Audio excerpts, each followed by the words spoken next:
We provide you the platform to turn your dreams into reality. Give wings to your aspirations with KR Mangalam University. नमस्कार दोस्तों, आप देख रहे हैं जागरण जोश और मैं हूं आपके साथ सबनम राजपाल।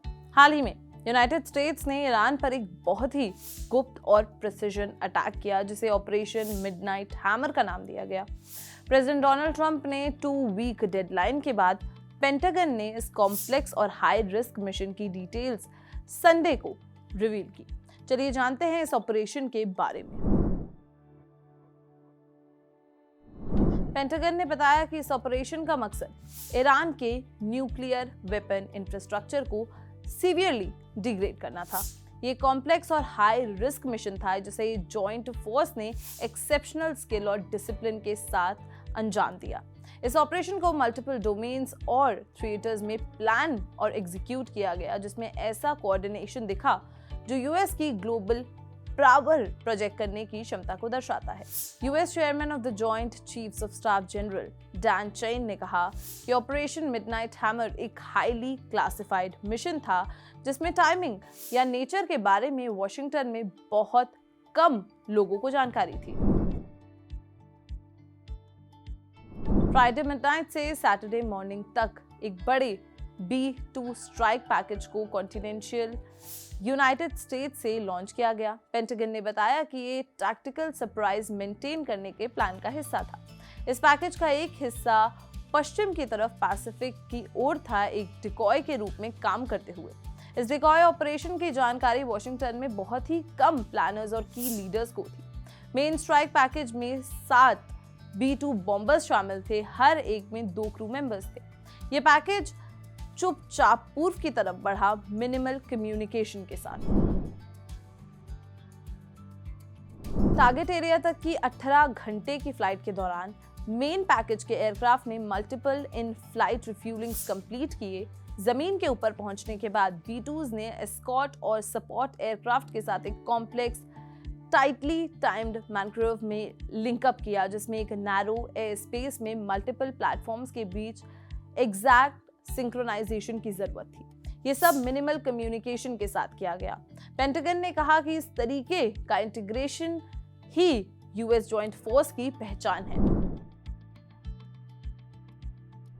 शाम 5 बजे यानी कि यूरोपियन स्टैंडर्ड टाइम के मुताबिक स्ट्राइक पैकेज के ईरान में एंटर होने से ठीक पहले central command area of responsibility में एक यूएस सबमरीन ने इस्फान में की सरफेस इंफ्रास्ट्रक्चर टारगेट्स पर 2 दर्जन से ज्यादा Tomahawk land attack cruise missiles launch किए। जब strike package Iranian air space में एंटर हुआ तो यूएस ने कई डिसेप्शन टैक्टिक्स का यूज किया जिसमें डिकॉयज भी शामिल थे। 4th और 5th generation aircraft high altitude और हाई स्पीड पर स्ट्राइक पैकेज के आगे बढ़े।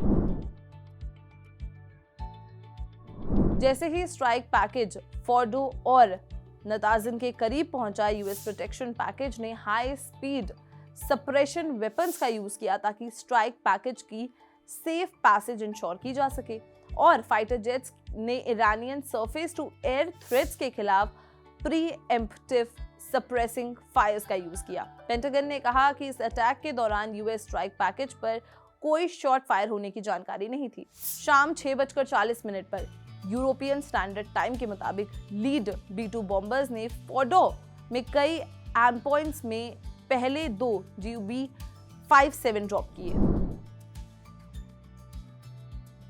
तीनों ईरानियन इंफ्रास्ट्रक्चर टारगेट्स पर शाम को 6:40 और 7:05 यूरोपियन स्टैंडर्ड टाइम के बीच हमला किया गया। तोमाहिक मिसाइल्स इस्फान पर सबसे आखिर में गिराए गए जिससे पेंटागन ने अटैक का सरप्राइज एलिमेंट बताया। वेपन्स रिलीज के बाद midnight hammer strike package Iranian air space के बाहर निकल गया और वापस लौटने लगा। पेंटागन ने कहा कि उन्हें एग्जिट के दौरान उन पर कोई शॉट्स फायर होने की जानकारी नहीं थी। तो ये थी ऑपरेशन मिडनाइट हैमर की पूरी कहानी। एक डेलिबरेट और प्रिसिजन अटैक जो कि यूएस ग्लोबल पावर प्रोजेक्ट करने की क्षमता को दर्शाता है। इस ऑपरेशन से अंतरराष्ट्रीय लेवल पर काफी हलचल पैदा हो। इस ऑपरेशन पर आपका क्या कहना है हमें कमेंट सेक्शन में जरूर बताएं और अगर ये वीडियो पसंद आई हो तो इसे लाइक और शेयर करना बिल्कुल भी ना भूलें और देखते रहें जागरण जोश।